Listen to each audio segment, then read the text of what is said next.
Have you ever felt that intense pressure Yeah. to constantly be visible, to show progress, Oh, definitely. to prove yourself, almost like the world demands instant results? Yeah, it's everywhere. We live in a society that really glorifies that overnight success story. Right. Where the bloom just seems to appear out of nowhere. Hmm. But what if that's not how anything truly profound actually comes to be? Good question. Today, we're taking a deep dive into a really, really insightful piece of writing. It's called Before the Bloom, There Is Becoming. I'm looking forward to this one. Yeah, me too. Yeah.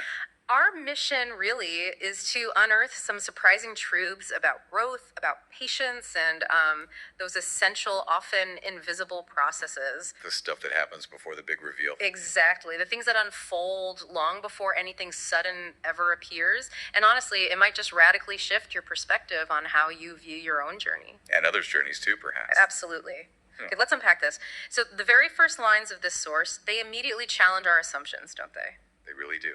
Straight out of the gate. It begins how long I stayed underground, how I curled into the dark, not in fear, but in faith.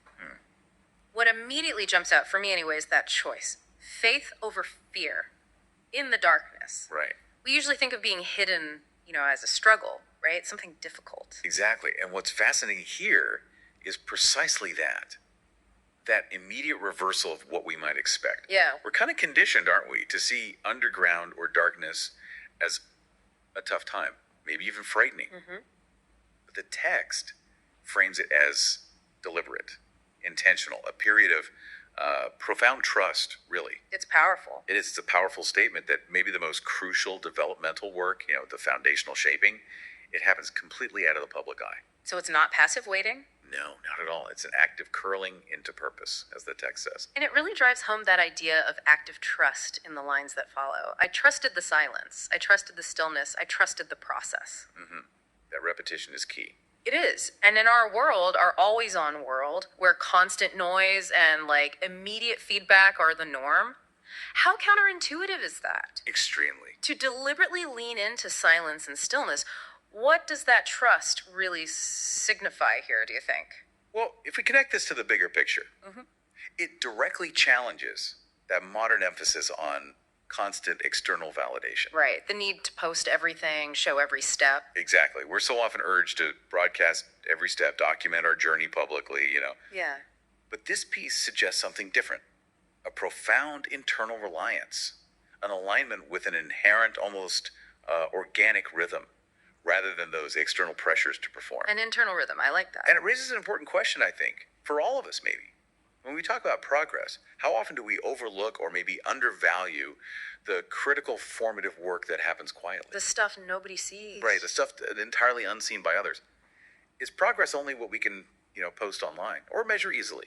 That's a really powerful point, especially when the source draws such a vivid contrast between two different ways of experiencing time and growth.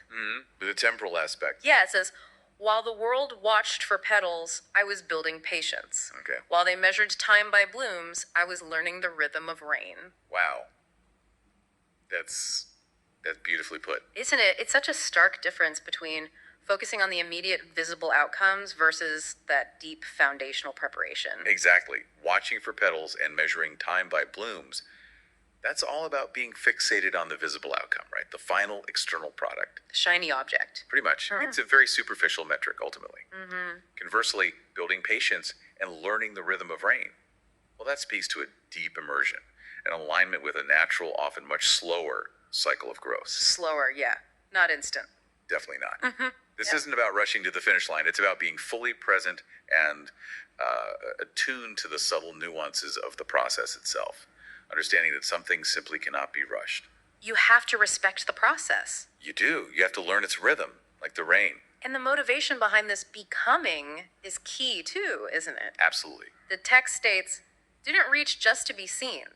I trusted the process that never asked me to be loud, only true. Okay. Only true.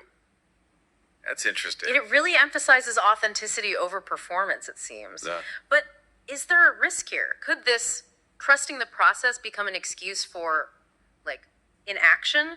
Or for not putting ourselves out there when the time is actually right? That's a really important distinction to make, yeah. Yeah. I don't think this is advocating for passivity at all. Okay. It's pointing towards an intrinsic motivation.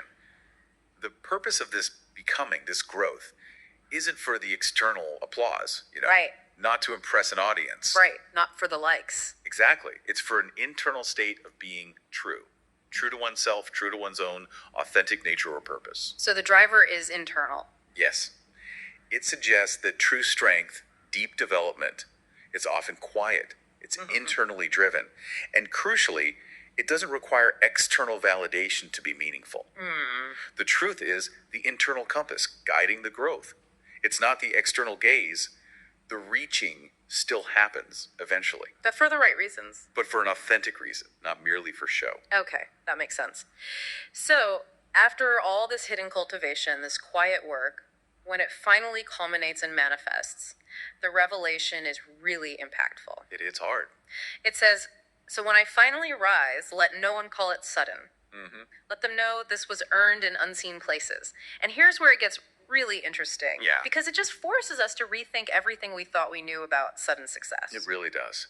This line directly confronts what we often call the myth of overnight success. Absolutely. No such thing, really. Well, it makes it abundantly clear, doesn't it, that what appears sudden is simply the visible manifestation, the tip of the iceberg, Yeah. of extensive, deliberate, and often completely invisible foundational work. The unseen places. Exactly. Yeah. And the truly radical idea here isn't just that success takes time.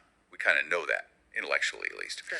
But it's that the most critical part of success is often something you can't even track or measure with conventional metrics. That's profound. It is. It's about recognizing the entire journey. The quiet dedication, the patience, the silent cultivation that happens before any public bloom. The whole iceberg, not just the tip. Precisely. And this raises another important question, doesn't it? How often do we misinterpret what we see? How often do we fail to acknowledge the immense, unquantifiable effort that precedes that visible peak? We just see the bloom and assume it was easy or lucky. Or sudden, when really it was earned slowly, quietly. So, to kind of distill the core insight from before the bloom, there is becoming, it's truly about the profound power, maybe the absolute necessity of that unseen, quiet, deliberate process. The becoming before the bloom. Yeah, the process that precedes any visible bloom. It's such a powerful reminder that what appears instant always has a hidden history. A backstory in the dark, in the silence. Exactly. So, what does this all mean for you listening right now? Good final thought.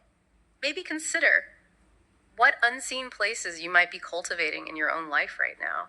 You know, those quiet efforts, those moments of internal growth that aren't for show. Things you're building patience for, maybe? Learning the rhythm of? Yeah. Or how might understanding this deep dive change how you perceive the sudden successes you witness around you? Especially in a world that, let's face it, often only celebrates the final bloom. It definitely gives you a different lens to look through. Something to think about.